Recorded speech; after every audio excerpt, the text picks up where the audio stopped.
नमस्कार, आप देख रहे हैं देवभूमि लाइव की विशेष पॉडकास्ट सीरीज दी पत्रकार वार्ता पावर्ड बाई चुनाव मित्रा। इस कड़ी में आज हमारे गेस्ट हैं उत्तराखंड में डिजिटल मीडिया को नए मुकाम तक पहुंचाने वाले श्री राजेश बोगड़ा जी, जिन्हें कि आप पॉपुलरली जो जानते हैं ओलखोल बोगड़ा के नाम से जानते हैं। आज हम उनसे बात करेंगे और जानेंगे उनके बारे में। सर, सबसे पहले तो बहुत बहुत धन्यवाद, आपने बहुत महत्वपूर्ण अपना समय दिया। तो सर, मैं आपसे ये जानना चाहता हूँ कि जब लोग प्रिंट मीडिया की तरफ जा रहे हैं या फिर टीवी मीडिया की तरफ जा रहे हैं, उस टाइम पर आपने डिजिटल मीडिया का रुख किया। तो मैं ये जानना चाहता हूँ कि कैसे आप पत्रकारिता में आए और कैसे आपका जो ये पूरा जीवन में पत्रकारिता का रुझान बना, मैं वो जानना चाहता हूँ आपसे। देखिए डंगवाल जी, पत्रकार मैं कैसे बना ये खुद भी मुझे पता नहीं है, क्योंकि मैं ना तो उस टाइप का पत्रकार हूं जो जर्नलिज्म का कोर्स करके आते हैं या टाई लगा के या टाई पहन के आते हैं। मैंने कभी ये सोचा भी नहीं था कि मैं इस लाइन में आऊंगा। मैं आपको बताऊं कि कोरोना काल चल रहा था और परिवार को चलाने की बड़ी जिम्मेवारी मेरे पास थी, तो मैंने उस दौर में 6 गाय रखी थी। यानी कि 2020 में कोरोना काल में गाय रखी थी और गाय का दूध निकालता था और दूध कुछ खुद पीता था, कुछ लोगों को दे दिया करता था। यानी कि उसका हम व्यापार करते थे एक तरह से और उससे अपना घर चलता था।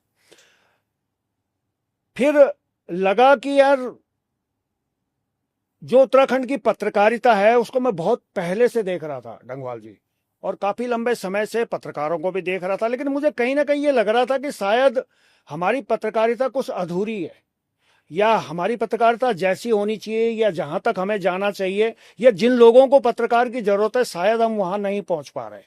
तो मेरी कोशिश हो रही थी कि मैं इस लाइन में घुसूं कैसे, क्योंकि यहाँ ऑलरेडी सब कुछ पहले से चल रहा है, जगह कोई है नहीं यहाँ पे, कोई ऐसी वैकेंसी मुझे दिख नहीं रही थी। अच्छा, दिखती भी कैसे, मैं तो गांव का आदमी, दूध निकालने वाला आदमी, मुझे कौन रख लेता। तो हमारे एक मित्र हैं जयवीर पुंडीर जी, उन्होंने एक दिन मुझे फोन करके बुलाया कि आपका इंटरव्यू करना है। जैसे आज आप पॉडकास्ट में बुला रहे हैं, ऐसे उन्होंने बुलाया और एक इंटरव्यू उन्होंने करा और इंटरव्यू के बाद में इंटरव्यू चलाया उन्होंने, मैं घर आ गया। तो अगले दिन उनका फोन आता है कि यार आप चैनल में काम करेंगे।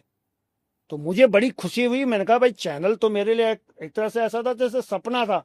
मैं चाहता था कि शायद चैनल के माध्यम से ही मैं कुछ समाज को सही राह दिखा सकूं या उनके लिए काम कर सकूं। क्योंकि मेरा ये मानना है कि देखिए, समाचार पत्र हो, चाहे वो दैनिक हो, साप्ताहिक हो या पत्रिका हो, उनका एक दायरा है, एक संस्करण है। मान लीजिए देहरादून का जो अखबार छपता है वो देहरादून तक ही जाता है, लेकिन अगर हमें पूरे उत्तराखंड में मैसेज देना हो तो उसके लिए मुझे लगता है सोशल मीडिया से बढ़िया प्लेटफॉर्म नहीं है। तो मैं प्रिंट की तरफ इसलिए नहीं गया क्योंकि वो लिखना बहुत पड़ता था, वो स्क्रिप्ट होती थी, मेरे बस की वो थी नहीं। क्योंकि मैंने जितना भी अपनी इन आंखों से देखा था वो मैं इमेजिन कर सकता हूं और वो बोल सकता था। तो उनका एक मौका मुझे दिया और उसके बाद में इस लाइन में मेरा आगमन हुआ है। जैसे आपने बताया कि आप प्रिंट मीडिया में इसलिए नहीं गए क्योंकि आपको वहाँ पे थोड़ा कुछ डिफिकल्टीज दिखी। तो जब आप आज के टाइम में सोशल मीडिया पे इतने पॉपुलर हैं, बहुत सारे लोग आपको देखते हैं, फॉलो करते हैं, आप बहुत सारी ग्राउंड रिपोर्टें करते हैं, तो आपको क्या क्या समस्याएं आते हैं कि डिजिटल मीडिया में काम करना कितना आसान होता है या कितना मुश्किल होता है, क्या समस्याएं आप देखते हैं? देखिए डंगवाल जी, किसी भी संस्थान में काम करना मुश्किल और आसान आपके ऊपर निर्भर करता है।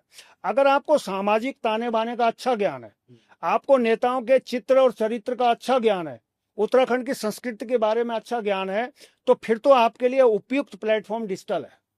क्योंकि यहां आपको अपना हुनर दिखाने का पूरा मौका मिलता है।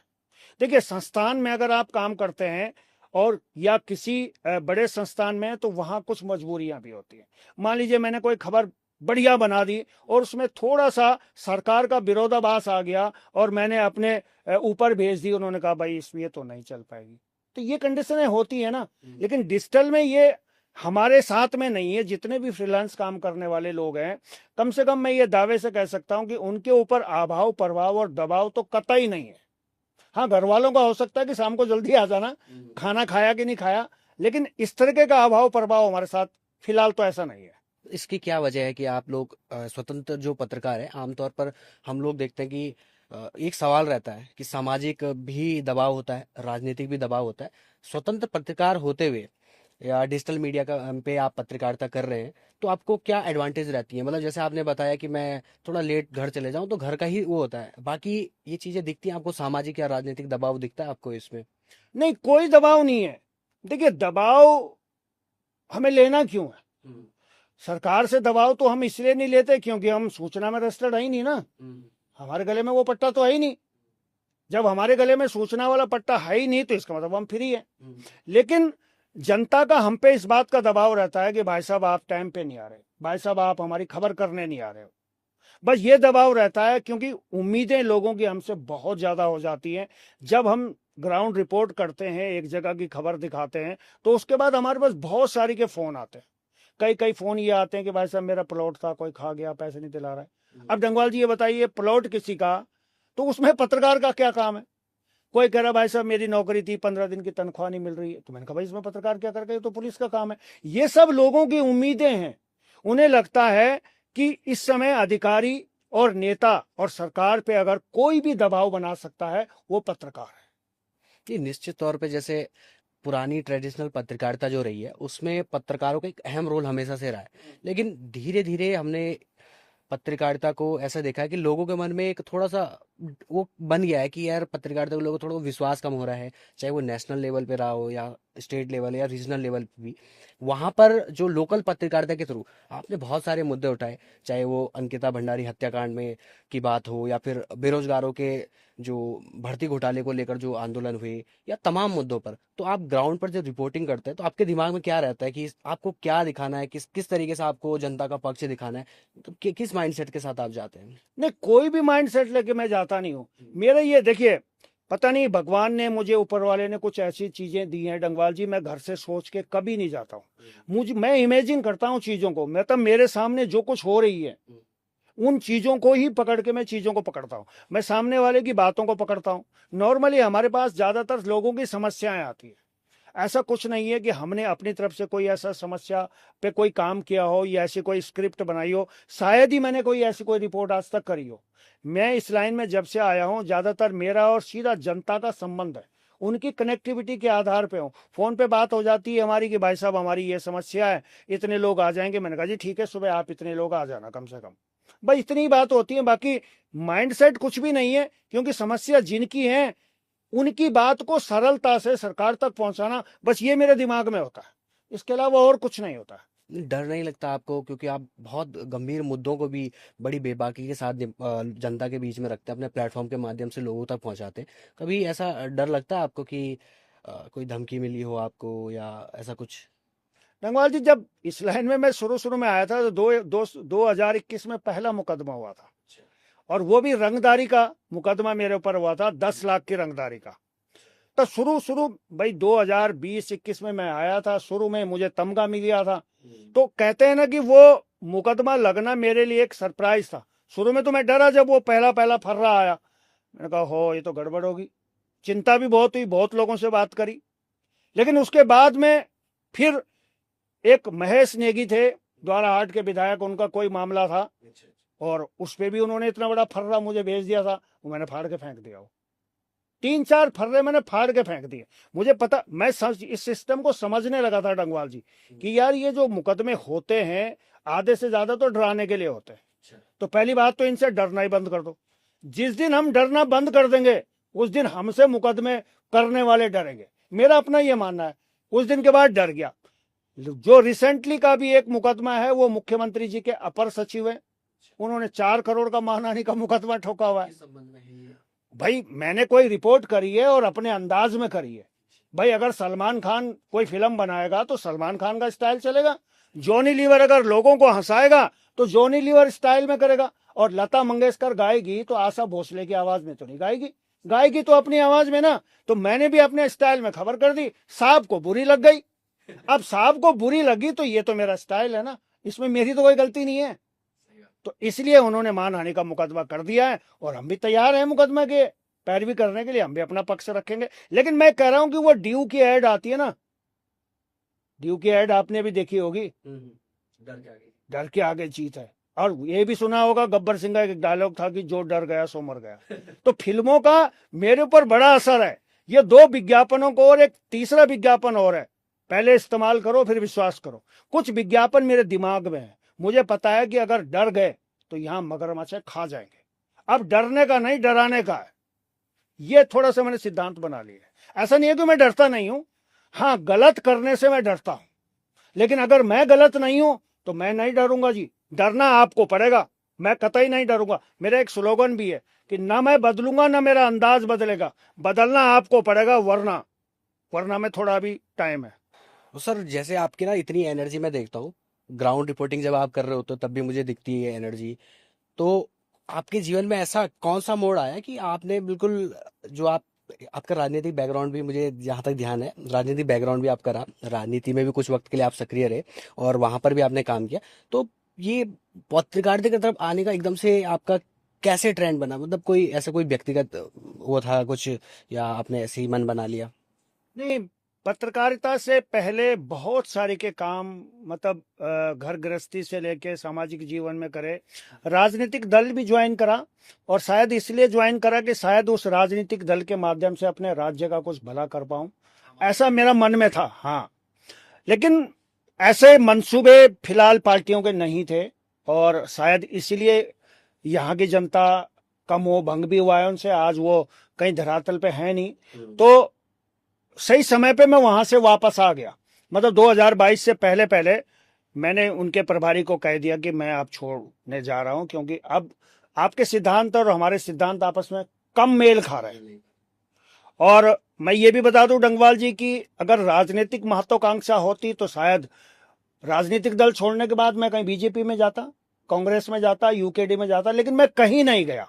अब मैंने ये सोचा है कि एक प्लेटफॉर्म तो मेरे हाथ से चला गया, वहां तो मैं सफल नहीं हुआ, और जो मेरा उद्देश्य था, जिस उद्देश्य के लिए मैं इस लाइन में आया हूं, शायद वो उद्देश्य पूरा नहीं होगा।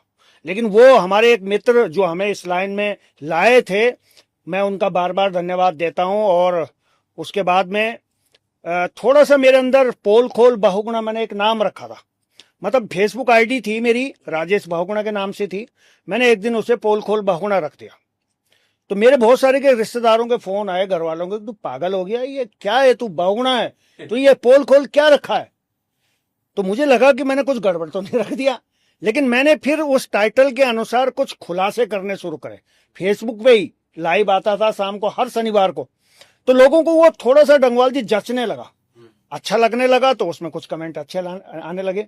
उनका पोल खोल भाई बहुत बढ़िया काम कर रहे हो। तो मुझे लगा कि ये जो ट्रेंड है, लोगों की समस्या और लोगों की जो उनकी उम्मीदें हैं, उसको पोल खोल के नाम से खोलूं तो शायद ठीक लगेगा। तो धीरे धीरे जब इसको कंटिन्यू करता रहा तो लोगों ने फिर उसको मतलब आसानी से पचा लिया, और उनको लगा कि हाँ ये ठीक है। तो इस तरह से जो पोल खोल मैंने रखा है वो इसलिए रखा है कि शायद जो काम मुझे वहां पार्टी में रह के करना चाहिए था, या जो अधूरा काम मैं नहीं कर पाया, अब शायद इस टाइटल के बदौलत मैं उस काम को कर पाऊंगा। नहीं, जैसे आपने नाम भी रखा, मैं ये पूछने ही वाला था आपसे कि आपके इस नाम के पीछे का राज क्या है, तो आपने बता ही दिया। तो ये जो नाम है आपका, इसके मुताबिक आपने बहुत सारे सामाजिक मुद्दे उठाए, राजनीतिक मंचों पर भी कहीं गंभीर सवाल आपने उठाए हैं।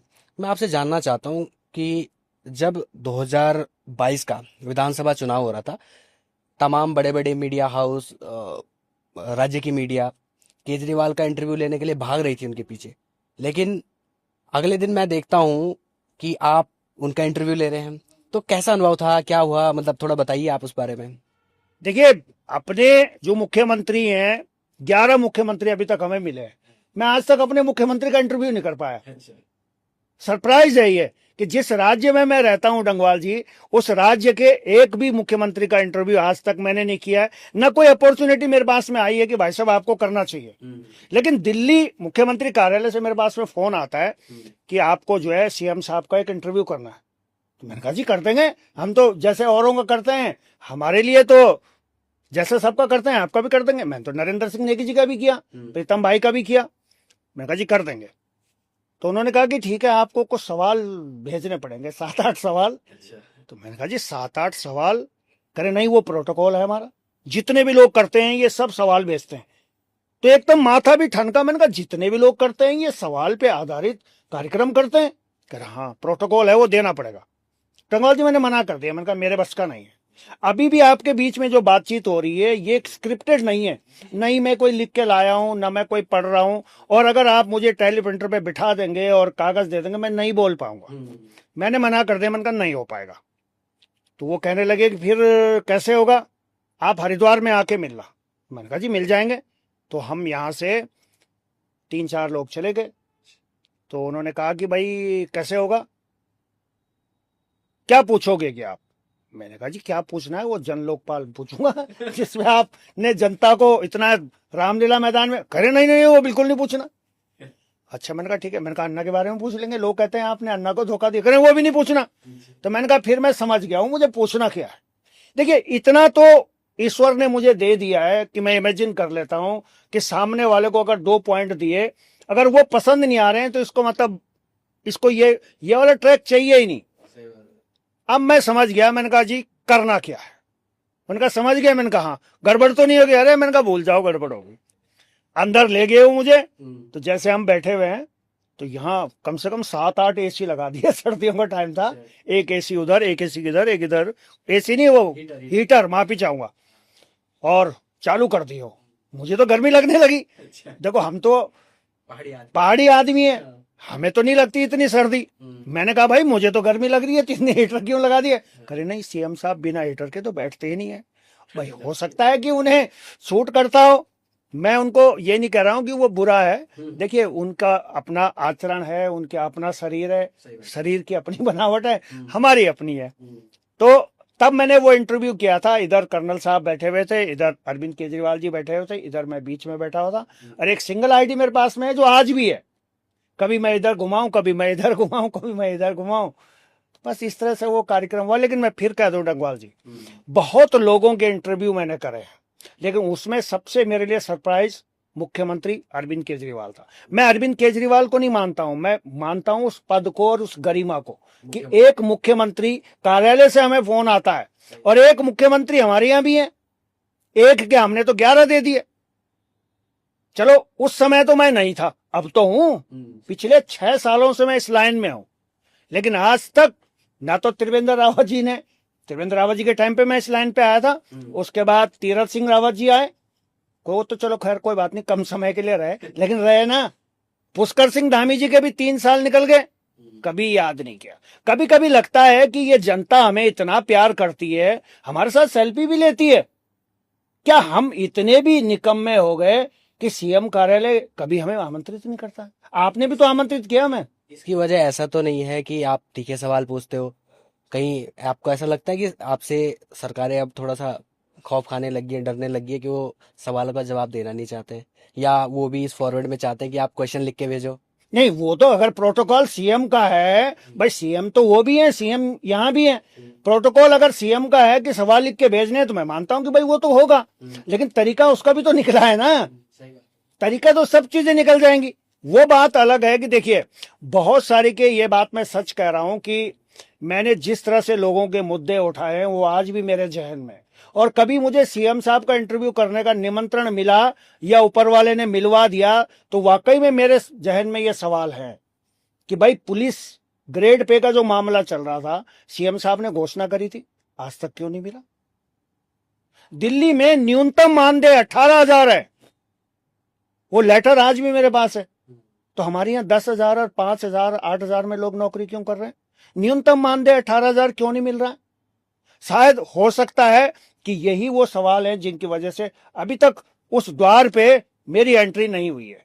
या तो मैं इन सवालों को फ्लिप कर दूं, बदल दूं, कौन बनेगा करोड़पति की तरह। उन्होंने कहा सवाल पसंद नहीं है, सवाल बदल दीजिए। तो ये कोई डंगवाल जी खेल तो नहीं है पत्रकारिता। ये वो मुद्दे हैं जो मैंने उठाए हैं, और अगर मैं अपने सीएम साहब के पास बैठूंगा तो मैं उन्हीं मुद्दों पे बात करूंगा जो मैंने उठाए हैं, और जो अधूरे हैं। जो पूरे हो गए हैं उनकी बधाई दूंगा, और जो पूरे नहीं हुई हैं वो तो पूछूंगा ना मैं सीएम साहब से कि ये कैसा होगा। नहीं, अभी तक आपने जैसे बहुत सारी रिपोर्टें करी है, आपको कोई ऐसी रिपोर्ट याद है जिससे कि आप मानते हैं कि ये मेरे लिए बहुत बड़ी अचीवमेंट है? केजरीवाल जी का इंटरव्यू एज अ मुख्यमंत्री आपने बताया कि वो एक बड़ा इंटरव्यू मान सकते हैं। उसके अलावा कोई ग्राउंड रिपोर्ट ऐसी जो आपको कवर करने के बाद बड़ा गर्व फील हुआ हो कि यार मैं बहुत लकी हूँ कि मैं इस मुद्दे को उठा पा रहा हूँ, इस मुद्दे को आगे ले जा पा रहा हूँ, तो ऐसी कोई रिपोर्टें आप? ऐसी एक रिपोर्ट मेरे पास में आई थी डंगवाल जी, एक किरण बडोला थी, उनकी 2 बेटियां थी, एक 15 साल की और एक 13 साल की। वो 6 नंबर में एक जंगल में झोपड़ी बना के रह रही थी, और बरसात का टाइम था और वहां लाल मिट्टी है, कीचड़ वाली मिट्टी, और वो सारी उनकी प्लास्टिक का तिरपाल टूट के उनके अंदर जा रहा था। तो एक दीदी है मेरी, 6 नंबर पे रहती है, उन्होंने मुझे बुलाया कि भाई तू ही कुछ कर सकता है इसमें। लेकिन जब मैं वहां गया तो मैंने देखा, मैंने कहा ओ भगवान, ये बडोला परिवार कैसे रह रहा है। बाहर से आके लोग झुग्गियां बना के, पक्के मकान बना के, धौंस जमा के रह रहे हैं। और मैंने कहा ये किरण बडोला होते हुए भी, मैंने कहा इस कंडीशन में रह रही है। ऐसे तो हमारे यहाँ जानवर भी नहीं रखते, हमारे यहाँ अगर भैंस भी रखते हैं, गाय भी रखते हैं, तो पक्का फर्श है उनका भाई। वो उस कीचड़ में रह रही, सामान बिखरा पड़ा हुआ, अंदर चूहे, सांप। मैंने वो रिपोर्टिंग करी और मैंने कहा ये किरण बडोला है, और देखो किस हाल में है। आज मैंने रिपोर्टिंग करी, कल मेरे पे जितने भी बडोला हैं उनका फोन आया कि भाई साहब वो परिवार कहाँ है। मैंने उनको एड्रेस बताया, वो वहां पहुंचे और वहीं उसी जगह पे उन्होंने 250 पे अपना पैसा इकट्ठा करके उसके लिए मकान बनाया, 2 कमरे का सेट बनाया। तो अब उनके पास में पक्का मकान है। तो ये मैं मतलब इसको एक पावर भी मानता हूं। सोशल मीडिया में इतनी ताकत है कि अगर हम अपनों को याद करें तो अपने आते हैं। और उन्होंने वो आज भी उसका मकान बना हुआ है, बेटियां खुश हैं, कम से कम पक्का मकान तो मिल गया। तो इस तरीके की चीजें हैं, कुछ होती हैं पूरी, कुछ नहीं होती हैं, कुछ उपलब्धियों में आ जाती हैं, कुछ सपना रह जाती हैं। तो फिलहाल तो अभी सफर जारी है, उपलब्धि ज्यादा है नहीं मेरी, क्योंकि मैं पीछे मुड़ के बहुत कम देखता हूं कि यार मैंने जो काम करा वो हुआ नहीं हुआ, क्योंकि फॉलोअप मैं कम करता हूं। अच्छा, फॉलोअप करने का टाइम भी नहीं है, यहाँ तो समस्याएं इतनी है। आज ही 20 फोन आ गए, यहाँ आना है, यहाँ आना है।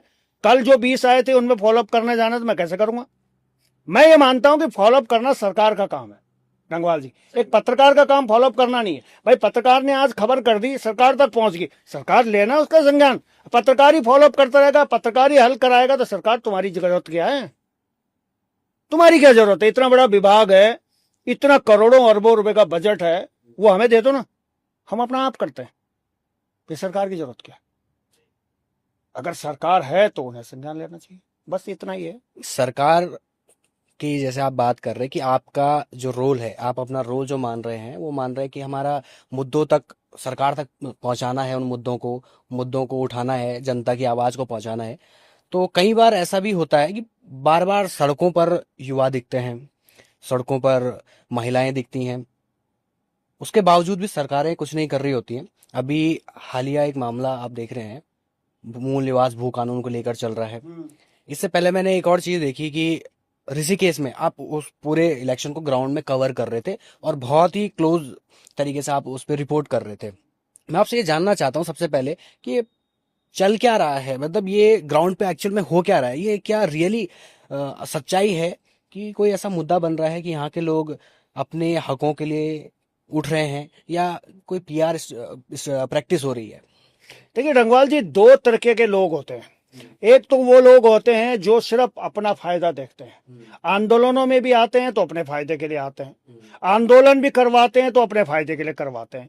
मेरी ये दोनों आंखें बड़ी बारीकी से इस चीज को देखती हैं, और मेरा साफ तौर से ये कहना है कि भाई अगर आपके आंदोलन से राज्य को फायदा है तो मैं आऊंगा कवर करने, और अगर राज्य को फायदा नहीं है तो आपके प्रमोशन के लिए मैं क्यों आऊं।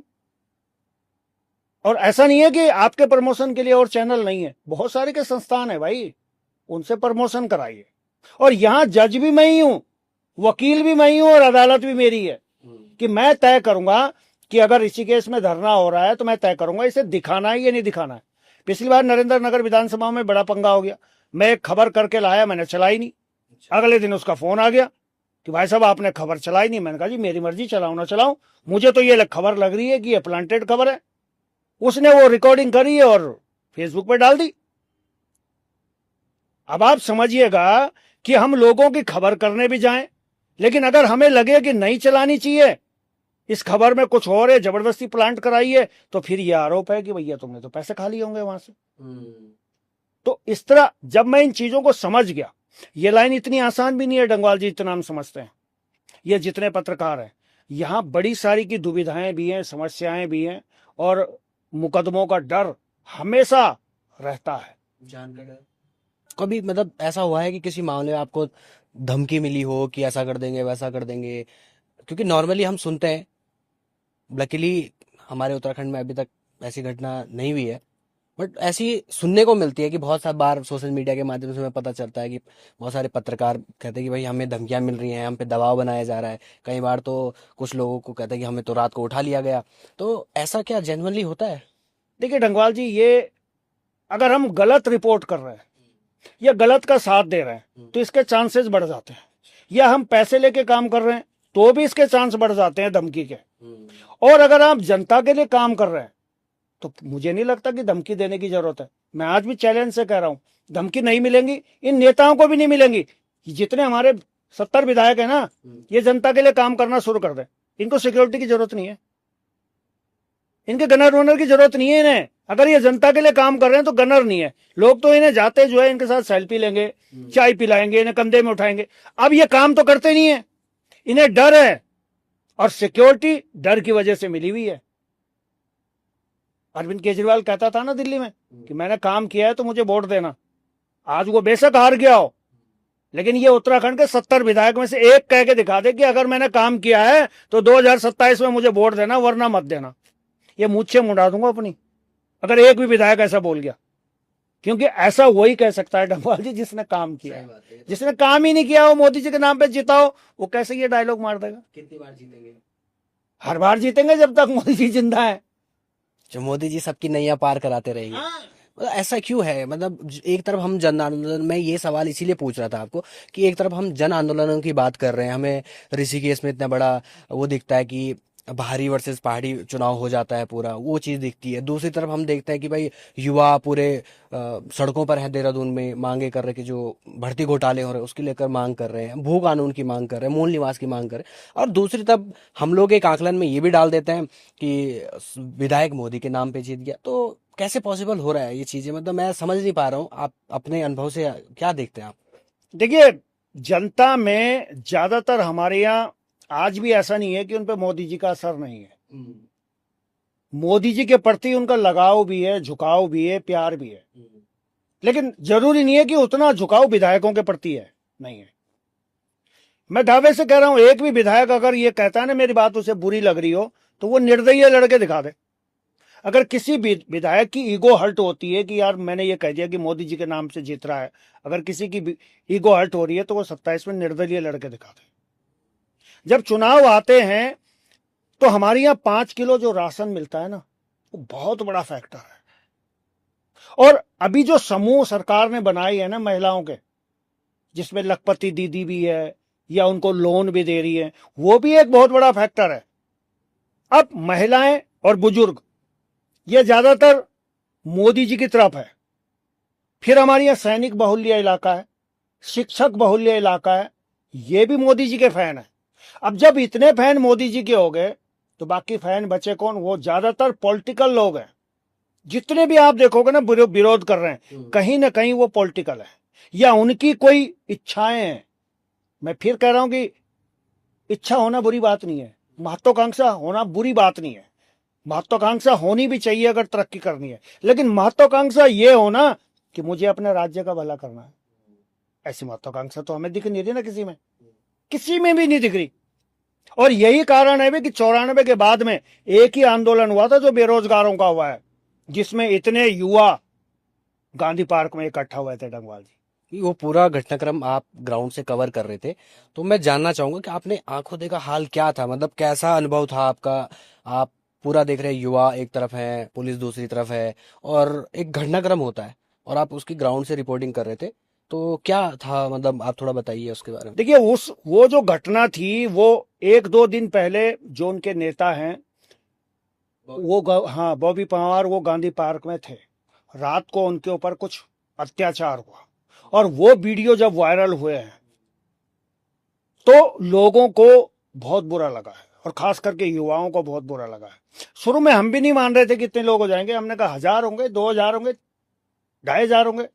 लेकिन डंगवाल जी जब लोग आए ना, युवा आए, तो पुलिस दिख नहीं रही थी कहीं। ये लगा लीजिए, पुलिस कम पड़ गई थी। वैसे हमारे पूरे उत्तराखंड में 15,000 पुलिस है। अब आप मान के चलिए, अगर वहां लाठीचार्ज ना होता 2 जगह लाठीचार्ज हुआ है। और उस समय भी मैं बिल्कुल उस समय मैं रिपोर्टिंग कर ही रहा था जब वो घंटाघर पे लाठीचार्ज हुआ है। मैं कह तो रहा हूं कि 94 के बाद में सबसे बड़ा मैंने ये आंदोलन देखा है, और वो निस्वार्थ आंदोलन था। बेशक आज बॉबी पवार चुनाव लड़ गया हो, या आज उसका एम्बिशन किसी पॉलिटिकल पार्टी के प्रति हो या पॉलिटिकल हो गया हो, वो बात एक अलग है, लेकिन उस समय नहीं था। तो युवा आज भी जुड़ने के लिए तैयार है, लेकिन युवा हमारे यहाँ का, कहते हैं ना, हमारे यहाँ का जो साक्षरता का आंकड़ा है वो बहुत ऊंचा है। हमारे यहाँ डंगवाल जी आदमी पहचान लेता है कि ये कितने पानी में है। ये आईक्यू हमारे यहाँ के लोगों का बहुत अच्छा है। नहीं, एक चीज मैंने देखी जो आपने बताया कि अभी बॉबी पवार चुनाव लड़े, लोकसभा का चुनाव लड़े और उनको वोट भी बहुत अच्छा पड़ा। यहाँ तक कि नेशनल पार्टीज भाजपा और कांग्रेस दोनों के लिए बड़ी मुश्किलात हो गई कि क्या करें। और पहली बात तो सबसे पहले मैं ये जानना चाहता हूँ कि बॉबी पवार इतने वोट लाने का कारण क्या था? क्या सिर्फ वो आंदोलन एक कारण है या कोई अलग इनकी बैकग्राउंड हिस्ट्री भी है कि उस तरीके से भी इनका कुछ वोट पहले से वोट बैंक रहा हो या कुछ? नहीं, ऐसा नहीं है। देखिए, पिछले बॉबी को तकरीबन 19 में चुनाव हुए थे और इस समय चल रहा है हमारा 25। तो बहुत लंबे समय से हमारे यहाँ राजनीतिक विकल्प की जरूरत महसूस होती है। स्पेस है, वो वैक्यूम है। तो उस वैक्यूम को भरा है बॉबी ने। अब जब रानी एक तरफ थी, दूसरी तरफ हमारे घुनसोला थे, तो एक युवा ऐसा दिखा जिसने सड़कों पे आंदोलन करा है। तो लोगों को लगा कि हाँ, ये लड़का कर सकता है, लेकिन सबको नहीं लगा। मतलब आप ये लगा लीजिए कि 11 विधानसभाएं एक लोकसभा में आती है, सबको नहीं लगा कि हाँ, ये सांसद बनना चाहिए। अगर सबको लगता तो वो तो सांसद बन जाता, लेकिन हाँ, कुछ % लोगों को लगा है और उसका परिणाम मिला भी है। लेकिन मैं फिर बता दूं, इसका यह मतलब नहीं है कि विधानसभा में भी यही रिपीट होगा। पैटर्न अलग अलग है। आप निकाय के चुनाव देख लीजिए, उसका पैटर्न अलग है, लोकसभा का पैटर्न अलग है और विधानसभा का पैटर्न अलग है। तो अभी बहुत सारी की तिकड़मबाजी चल रही है राजधानी देहरादून में। हमारे अगल बगल से भी मिसाइलें निकलती हैं। हम भी कभी कभी ठंडक और गर्मी महसूस कर लेते हैं, क्योंकि हम पत्रकार हैं, हमारे पास बहुत सारी की चीजें आती हैं। लेकिन मैं फिर कह रहा हूं, मेरा मापदंड, एक क्राइटेरिया यही है, चाहे वो बॉबी हो, चाहे वो शांति प्रसाद भट्ट हो, चाहे भाजपा हो, चाहे कांग्रेस हो, मैं अपने कैमरे में उन दल को, उन व्यक्तियों को लूंगा अगर मुझे लग रहा हो कि ये राज्य हित में है। मैंने फिर कहा, जज भी मैं ही हूं, वकील भी मैं ही हूं, अदालत भी मेरी है, तो सब कुछ मैं ही हूं और तय भी मुझे कर रहा है। तो इसलिए कई लोग मेरे से नाराज हो जाते हैं कि भाई साहब, आप तो हमें कवर करते ही नहीं। लेकिन मैं अंदर से सोचता हूं, मैंने कहा आपको कवर करके करूंगा क्या मैं? आपकी तो नीति, कांग्रेस के लोग हैं, हम सारे लोग होते। देखिए, कांग्रेस के ज्यादा होंगे, कवर नहीं। चमक धमक किसे बुरी लगती है? आज के दौर में हर आदमी चमकना चाहता है। फेयर एंड लवली तो काम कर नहीं रही आजकल। उसने कहा भैया यही है, 2-4 मीडिया वाले, इन्हें बुला लो। नहीं, हालिया दौर में कांग्रेस बहुत ही निष्क्रिय कहें या ये कहें कि वो जो वैक्यूम था, विधानसभा जो चुनाव हुए हमारे, उसके बाद ठीक ठाक था। मतलब इतना बहुत बुरा ऐसा नहीं था कि बहुत पीछे कांग्रेस रही, ठीक ठाक थी, एक ठीक ठाक विपक्ष था। उसके बावजूद वो चीजें दिखी नहीं ग्राउंड पे। और लोकसभा चुनाव में तो बिल्कुल एक तरफा ही मामला बन गया। थोड़ा सा गणेश गोदियाल ने एक इस कोशिश करी बनाने का, बट बाकी कुछ नहीं दिखा। आप क्या कारण मानते हैं कि कांग्रेस नेशनली भी और स्टेट के अंदर भी क्यों खत्म हो रही? ग्राउंड पे लोगों का क्या रिएक्शन है, लोग कैसे देखते हैं इस चीज को? देखिए, हर चीज वक्त के साथ बदलती है और वक्त के साथ बदलना भी चाहिए। भाई, आप हैं या हम हैं, पहले कीपैड वाला फोन इस्तेमाल करते थे, शुरू में वही आए थे। तो क्या आज हम कीपैड वाला फोन इस्तेमाल कर रहे हैं? नहीं कर रहे। आज तो हम एंड्रॉइड पे आ गए। यही हाल कांग्रेस का है, आज भी वो कीपैड पे ही चल रही है। आप यूकेडी को और कांग्रेस को उठा के देख लीजिए, आज भी बुजुर्ग ही चला रहे हैं। मेरा इंटरव्यू बुजुर्ग क्यों नहीं कर रहा है? आप कर रहे हैं ना, क्योंकि आपने जितने नजदीक से चीजों को देखा है वो आपके सवाल बनते हैं। लेकिन कांग्रेस में आज भी यही परिपाटी है कि भाई साहब, मेरा क्या होगा, मेरा कौन होगा। तो जब मेरा क्या होगा और इस कुर्सी पे मेरा नहीं होगा तो फिर तो मैं चलने नहीं दूंगा। जब ये सिद्धांत चलेंगे, और भाजपा ने इसका पूरा फायदा उठाया है, वो अच्छे से जानती है, उनकी R&D है। उन्होंने बड़ी बड़ी लाइबिलिटी खोल रखी है कांग्रेस पे कि भाई मंथन करो क्या कस कस चलता है इनका, कहाँ से काटा जाए। हाँ, इसी पे देखिए भाजपा इस मामले में निपुण है, नहीं, जरूरी है, वो तारीफ के योग्य है उस विषय पे। बिल्कुल है। नहीं, आप अब जैसे ग्राउंड पे ना हालिया दौर में, मतलब पिछले 4-5 सालों से एक और चीज दिख रही है ग्राउंड पे, एक और नया मसला निकल के आ रहा है कि पहाड़ी वर्सेस देसी, और उसमें भी एक सब वो बन गया है कि गढ़वाली वर्सेस कुमाऊनी। तो आपको दिखता है ग्राउंड पे, मतलब ये एक्चुअल है या फिर ये सिर्फ हवा बनाई जा रही है, पीआर के थ्रू कर रहे हैं ये सारी चीजें?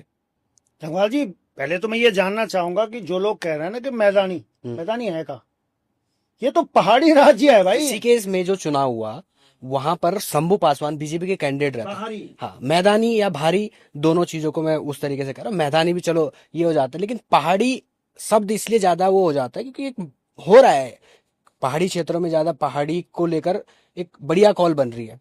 तो शंभू पासवान यहाँ पर चुनाव लड़ते हैं, उनके इधर से कांग्रेस के भी जादव जी, हाँ जाटव जी लड़ते हैं, और मास्टर जी एक नया चेहरा बन के, जो कि स्वाभिमान मोर्चा जो आज में बन चुका है, उनके द्वारा, बॉबी पवार द्वारा समर्थित रहे या मोहित डिमरी द्वारा समर्थित रहे।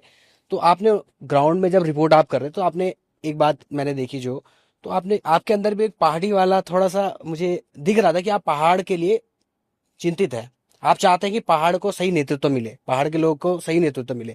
तो कैसे, मतलब क्या थॉट प्रोसेस था आपका इस चीज को लेकर, पूरे चुनाव को लेकर, जो ऋषिकेश का चुनाव हुआ, आप उसको कितना सही मानते हैं या गलत मानते हैं? ये डंगवाल जी देखिए, पहाड़ में रहने वाला हर आदमी पहाड़ी है। अगर शंभू पासवान अपने आप को पहाड़ी नहीं मानता तो भुगत रहा ना। मैं फिर कह रहा हूं कि भाई उत्तराखंड पहाड़ी राज्य है ना, पर्वतीय राज्य है, तो मैदानी आ कहां से गया? क्यों कह रहा हूं कि मैं मैदानी हूं? और ये जो लोग निकल के आ रहे हैं कि भाई साहब हम मैदानी हैं, पहाड़ मैदान मत करो, तुम ही तो कर रहे हो मैदान। हम तो पहाड़ी हैं और पहाड़ी प्रदेश है, पर्वतीय राज्य है। तुम्हें संकट क्यों हो रहा भैया अपने आप को पहाड़ी कहने में? क्यों नहीं एक्सेप्ट कर रहे कि हम पहाड़ी हैं? भाई बिहार में रहने वाला बिहारी, पंजाब में रहने वाला पंजाबी, मद्रास में रहने वाला मद्रासी, और हम कहें कि यहाँ पहाड़ी है तो इन्हें संकट हो रहा। क्यों हो रहा भैया? और जिन्हें संकट हो रहा है वो छोड़ दो ना ये राज्य यार। अगर आपको यहाँ दिक्कत लग रही है तो फिर क्यों हो यहाँ? रहना ही नहीं चाहिए। मैं ये कह रहा हूं कि देखिए, हमारा राज्य बहुत सुंदर है और इस राज्य में रहने वाला हर आदमी पर्वतीय मूल का है। बस ये है कि वो भाषा नहीं बोल पाता, ना बोले कोई बात नहीं, लेकिन एक्सेप्ट तो करें कि भाई मैं यहीं का हूं। एक्सेप्ट भी नहीं करोगे, और एक्सेप्ट वही आदमी नहीं करता जो इसका दोहन करता है। मैं आपको हकीकत बता दूं, ये परिवार में भी होता है। परिवार के साथ में वो आदमी नहीं चलता, वो बेटा नहीं चलता जो परिवार को लूटता है। तो ऐसे ही जितने भी लोग कह रहे हैं ना कि मैदानी महासभा है, मैदानी लोगों को गालियां दी जा रही है, मैं सबको कह रहा हूं कि आप कोई मैदानी नहीं हो भाई, आप सब पर्वतीय लोग हो। आप पर्वतीय मूल के नहीं हो, लेकिन पर्वतीय तो हो ना। आप मानो तो सही अपना आप को। जिस दिन आप मानना शुरू कर दोगे उस दिन हम सारे एक हो जाएंगे। लेकिन अंतर यही है कि मैं उधम सिंह नगर में रहता हूं। अरे ठीक है, वो जगह प्लेन है, 2 जिले प्लेन हो गए, तो क्या ये मैदानी प्रदेश हो जाएगा? नहीं होएगा ना। अगर हमारे पास में 9 जिले पर्वतीय हैं तो बहुमत तो उनका है ना। और अवधारणा भी यही थी जब हमने राज्य मांगा, जो भी पर्वतीय राज्य से अलग दे दो, हमारा डेवलपमेंट नहीं हो पा रहा है। तो कुछ लोगों को तिल का ताड़ बनाने की आदत पड़ी है। अब रही बात शंभू पासवान की और दीपक जाटव की, वो दोनों ही यहाँ के मूल के साथ समावेश ही नहीं हो पा रहे। मैं उनको बाहर का इसलिए कहता हूं क्योंकि अगर आप यहां रह के यहाँ की संस्कृति को अपना रहे हो, यहाँ की बोली भाषा को अपना रहे हो, यहाँ के लोगों के साथ घुल मिल जा रहे हो, तो फिर तो आप यहीं के होगे ना। डंगवाल जी, हमारे यहाँ टिहरी में आज भी मुस्लिम परिवार रहते हैं और वो सब गढ़वाली में बात करते हैं ना। यानी कि उन्होंने यहाँ की कुछ चीजें अपनाई ना। जब उन्होंने चीजें अपनाई तो हमें अपनाने में क्या दिक्कत है? नहीं, लेकिन ये बात भी तो विवाद ही बन जाता है। अभी मैं सोशल मीडिया पे देख रहा था कि एक मुस्लिम लड़की है, वो वीडियोस बनाती है, वो गढ़वाली बोलती है, तो वहां पर भी अब एक सवाल बनने लग गया है कि आप मुस्लिम पहाड़ों में कैसे आए। तो थोड़ा सा मैं ये जानना चाहता हूँ इस चीज के पीछे का कॉन्टेक्स्ट, कि पहाड़ी वाकई में कोई पहाड़ों में मुस्लिम गांव होते थे या? हाँ बिल्कुल हैं, आज भी हैं भाई। एक बात सुनो, अगर मुस्लिम गढ़वाली बोल रहा है तो गढ़वाली तो हमारे किसी पाठ्यक्रम में है ही नहीं, सिखाई नहीं जाती, उसने कहां से सीख ली? और अगर इतनी आसान है गढ़वाली सीखना, तो फिर शंभू पासवान क्यों नहीं सीखा? वो तो 1983 में यहां आ गया था। आप समझ रहे हो? ये सब हमारे यहाँ फर्क किसका पड़ता है? संगत का असर पड़ता है, रहन सहन का फर्क पड़ता है। उन मुस्लिमों ने भी किससे सीखी होगी? जो वहां पहाड़ी रहते थे ना, जब वो उनके बीच में रहा होगा तभी तो सीखी। और शंभू पासवान भी अगर 83 से टिहरी में ही रहता, ये भी सीख गया होता। लेकिन ये भाई तो नीचे आ गया प्लेन में, ऋषिकेश में, सीखता कहां से ये? तो ये है रहन सहन का और संगत का बहुत असर पड़ता है। लेकिन आज भी पुराने लोग जो मुस्लिम है या कोई अन्य जातियों के भी, अभी एक छाबड़ा जी हैं, सरदार हैं, गढ़वाली बोलते हैं वो, क्योंकि वो रहे हैं उनके बीच में। और अगर कोई भी आदमी गढ़वाली बोल रहा है, इसका मतलब उसने कुछ तो अपनाया ना हमारे प्रदेश का। सिख गांव का भी जिक्र आता है इधर, बताते हैं कि कोटद्वार के पास में कोई सिख गांव है, पौड़ी के क्षेत्र में लगता है।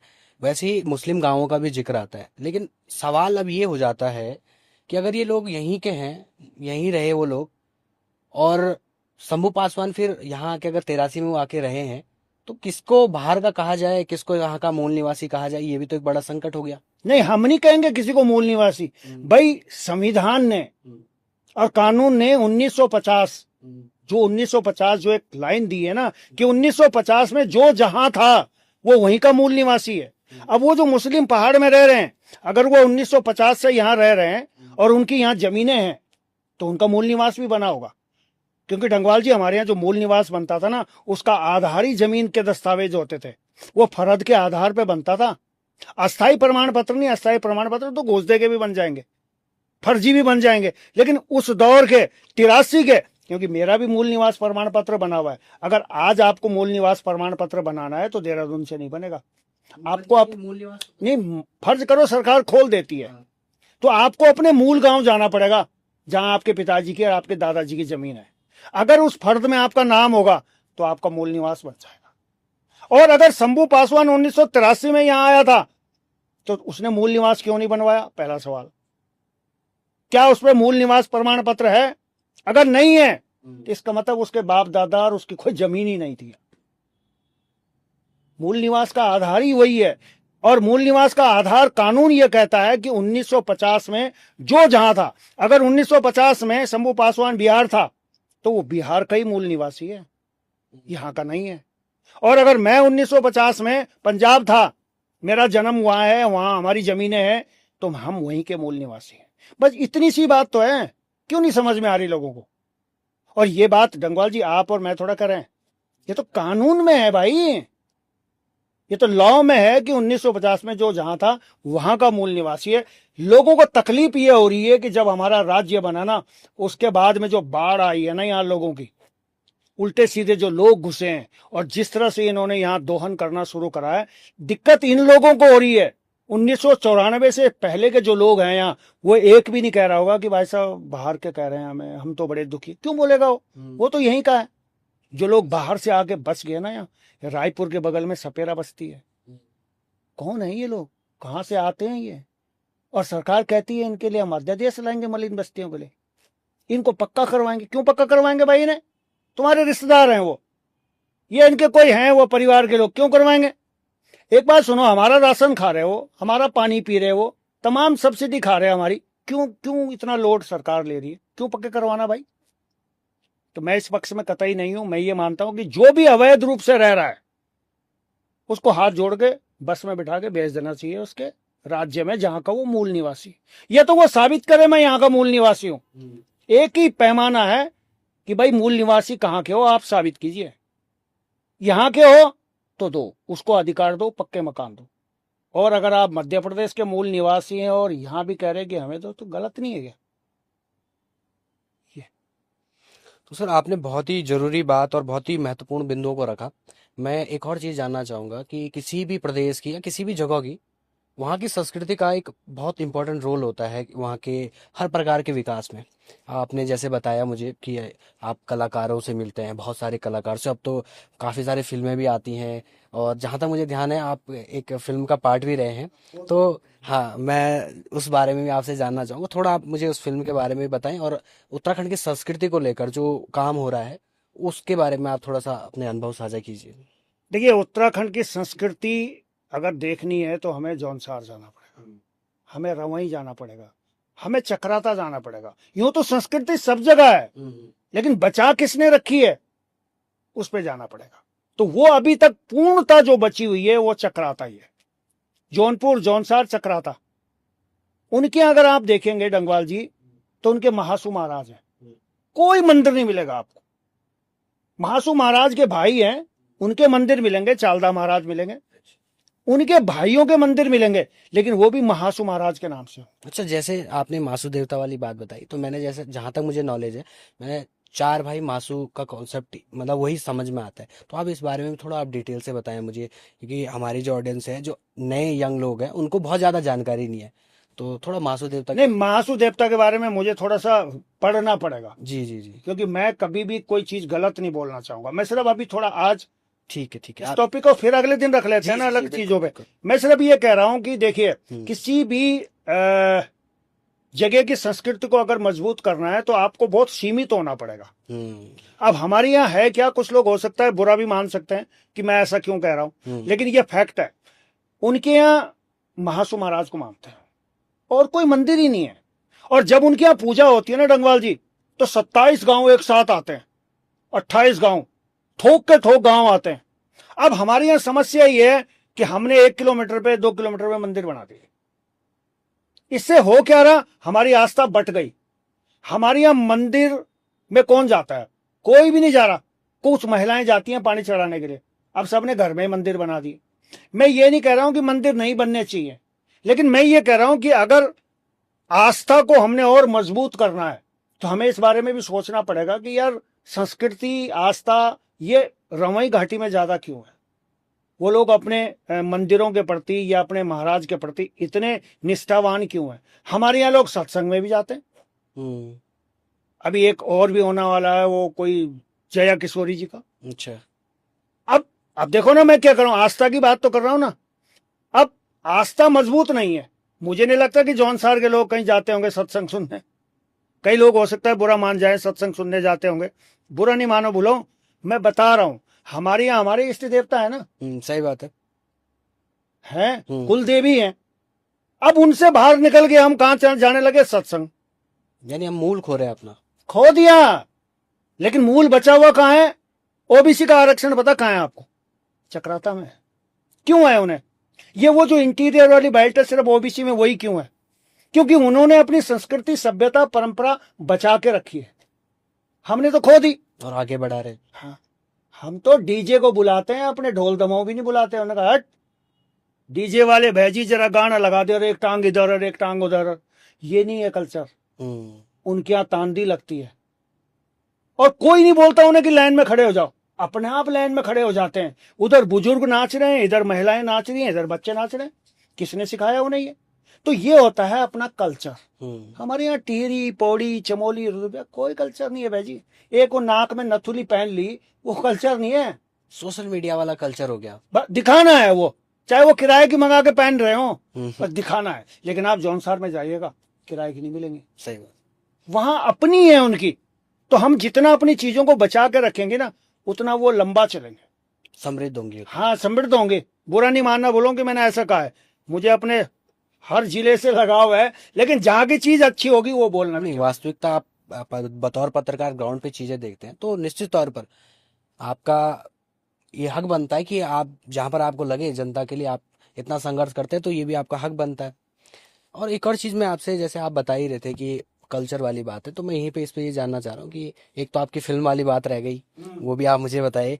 तो और दूसरी मैं ये जानना चाहूंगा, लोक गायक जो हमारे हैं या लोक कलाकार है, उनके साथ आपकी बातचीत होती है तो उनकी क्या समस्याएं रहती हैं, क्या आप देखते हैं, वो कैसा अनुभव रहता है? देखिए, लोक कलाकार बहुत से, जब मैं शुरुआत में आया था तो मैंने सबके इंटरव्यू करे। उसमें नेगी जी का भी करा है, प्रीतम भाई का भी करा है, अनिशा रांगड़ का भी करा है, मतलब छोड़े मैंने कोई नहीं। लेकिन जब मैंने बहुत नजदीक से देखना शुरू करा, इन्हें टटोलना जिसे कहते हैं, कि यार मैं तो सबका इंटरव्यू कर रहा हूँ, सब मुझे अच्छे अच्छे लग रहे हैं, सब बढ़िया लग रहे हैं। जब मैंने इनका योगदान ढूंढना शुरू करा कि यार राज्य के प्रति भी इनका कोई योगदान है, कहीं ना कहीं आदमी सोचता है ना, तो वहां पे मुझे बहुत कम कलाकार मिलता है। नेगी जी को हमने भी देखा है, आज उनकी उम्र कितनी हो गई, आज भी उन्होंने मूल निवास बुकानन के लिए कॉल कर एक वीडियो बनाया। डंगवाल जी, कितने कलाकारों ने बनाया होगा वीडियो? नहीं ना। क्यों नहीं बनाया होगा पता है? इसका एक बहुत बड़ा कारण है, क्योंकि हमारे कलाकार पक्के कलाकार हैं। पक्के कलाकार कौन से वाले होते हैं? तो किसी से नहीं बिगाड़ते, उन्हें पक्का वाला कलाकार कहते हैं, क्योंकि उन्हें भाजपा के भी कार्यक्रम में जाना है, उन्हें कांग्रेस के भी कार्यक्रम में जाना है, उन्हें सरकारी कार्यक्रम में भी जाना है। अब अगर वो सरकार के खिलाफ चले जाएंगे तो एक तो सरकार नाराज, दूसरी भाजपा नाराज, दो तो गए ना हाथ से। अब कांग्रेस के भरोसे वो चल ही नहीं पाएंगे, क्योंकि वो तो विपक्ष में है। तो यहां हम लालची हो गए, कि भैया अगर हमने मूल निवास भू कानून में बोल दिया या कोई गाना बना दिया तो सरकार तो हमें काम देगी नहीं। और हम कह रहे हैं कि अगर आप कलाकार हो तो काम के मोहताज क्यों हो? अगर आप कलाकार हैं तो फिर काम के मोहताज क्यों हो? और अगर आप काम के मोहताज हो तो फिर कैसे कलाकार हो? दोनों चीजें हैं ना। कलाकार को काम की क्या जरूरत है? वो तो इतना काम मिलता है उसे। अरे सरकारी तो नहीं बुलाएगी, 1,30,00,000 की आबादी हमारी, वो तो बुलाएगी, लेकिन रिस्क नहीं लेते, डरते हैं। इसलिए गब्बर सिंह ने कहा था जो डर गया सो मर गया, ऐसे नहीं कहा था उस समय। जी अच्छा सर, जैसे आपने बताया कि सरकार का दबाव रहता है, वो भी इकोनॉमिकल पॉइंट ऑफ व्यू से, यानी कि पैसे के वजह से कलाकारों पर भी दिखता है, मीडिया हाउसेस पर भी दिखता है, और जो विभिन्न तरीके की जो संस्थाएं हैं उन पर भी दिखता होगा।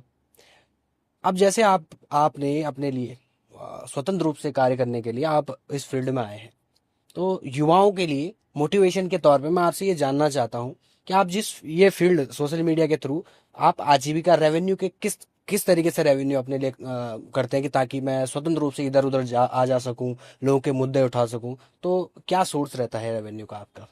देखिए डंगवाल जी, इसको थोड़ा सा मैं इस तरह से कहूंगा कि देखिए हमारा जो मीडिया और ब्रॉडकास्ट वाला जो कंटेंट है ना, ये आसान नहीं है।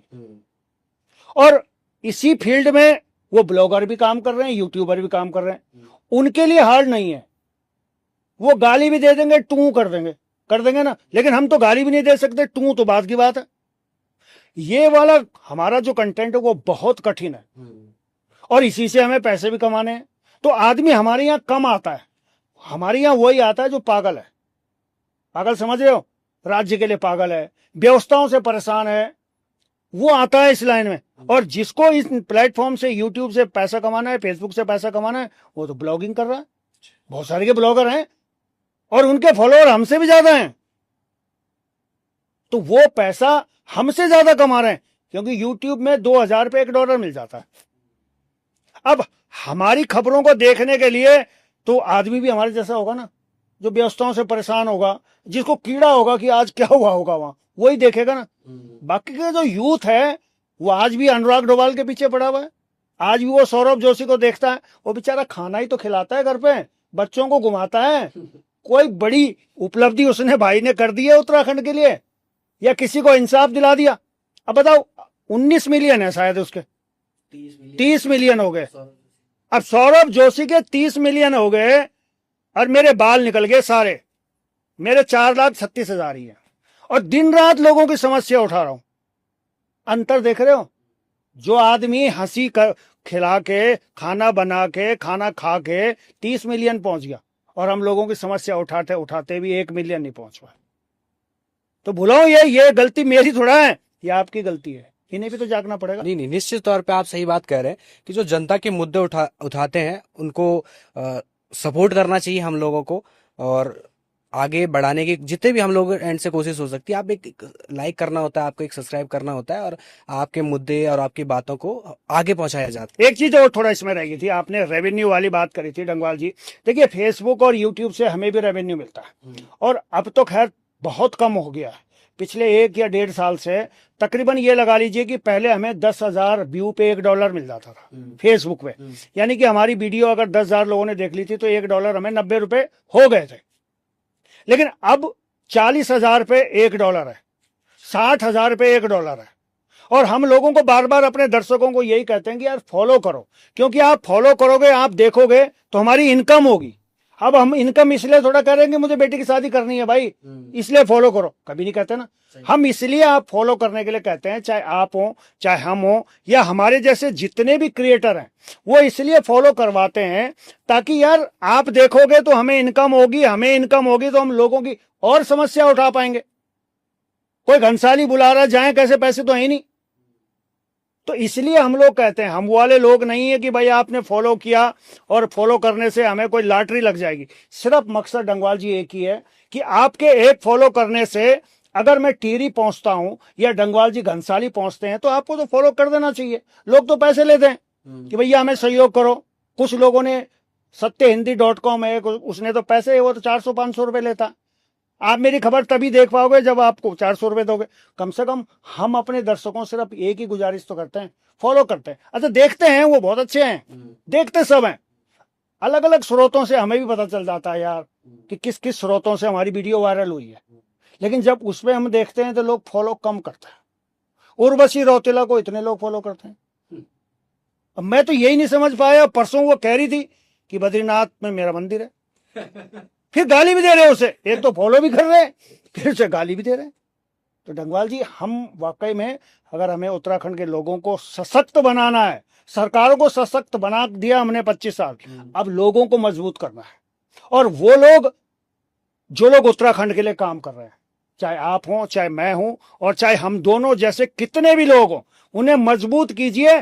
कल वो आपको ही मजबूत करेंगे। कल आप ही के क्षेत्र में कोई घटना होगी तो सबसे पहले फोन हमें तो करते हैं। सही बात। हम अपने लिए नहीं मांग रहे बाबू कि हमने मोटरसाइकिल लेनी है जरा फॉलो कर दो, कभी बोला मैंने ऐसा? या मुझे मोबाइल लेना है फॉलो कर दो, क्यों बोलूंगा मैं? हम इसलिए कहते हैं कि भाई आपके एक फॉलो करने से अगर हमारे अंदर संसाधन पैदा होते हैं तो हम तो खुश कहेंगे कि ये हमारे फॉलोअरों की देन है, इसलिए फॉलो करने को कहते हैं। बल मिलता है आप लोगों के सहयोग से। ये सब आप पे निर्भर करता है डंगवाल जी, मेरे दर्शकों पे और हमारे दर्शकों पे निर्भर करता है कि हम किस रूप में चलेंगे नहीं चलेंगे। और मैं फिर कह रहा हूं कि जिस रूप में आप स्वीकार करना चाहोगे उस रूप में उतरूंगा। एक फिल्म आई थी ना गोविंदा की और उसकी, छोटे मियाँ बड़े मियाँ, उन्होंने कहा नचा के देख लो, गवा के देख लो, हर चीज में परफेक्ट है। ये जनता जो आदेश करेगी, मेरी अपनी कोई ख्वाहिश नहीं है। 2 बेटियां हैं, दोनों की शादी हो गई डंगवाल जी। एक बेटा है, वो मेरे साथ काम कर रहा है। मैं ये भी बात कहना चाहूंगा, सब लोग अपने बच्चों को सरकारी नौकरी भेज रहे हैं।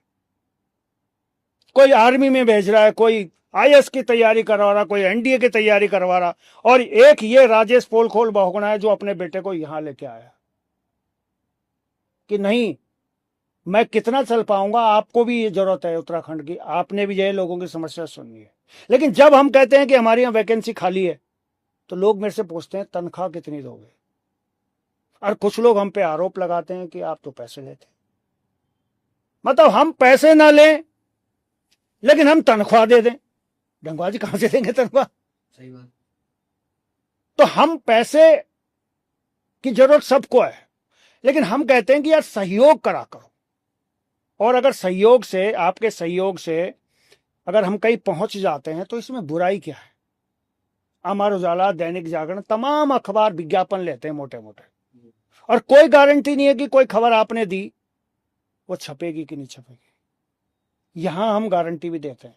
तो इसलिए जितने भी ये डिजिटल प्लेटफॉर्म है जो अच्छा काम कर रहे हैं, जिस पे मैं बैठा हूं या जिन्होंने मुझे बिठाया है, और मेरे जैसे इन जैसे जितने भी अच्छे लोग, अगर आपको लगता है कि ये अच्छे काम करते हैं तो फोन करके पूछ भी लिया करो, भैया हाल चाल ठीक है तुम्हारे, कैसे बीत रही है, तनख्वाह कैसे देते होंगे हैं? राजनीतिक दलों को तो बहुत पैसे देते हैं, उन्होंने कहा लो जी मेरी तरफ से चंदा है। चंदे का धंधा वहां दिखता है क्योंकि वहां लालच होता है ना, अरे 10 लाख दे देंगे तो मेरा लड़का कहीं ना कहीं सेट कर देंगे।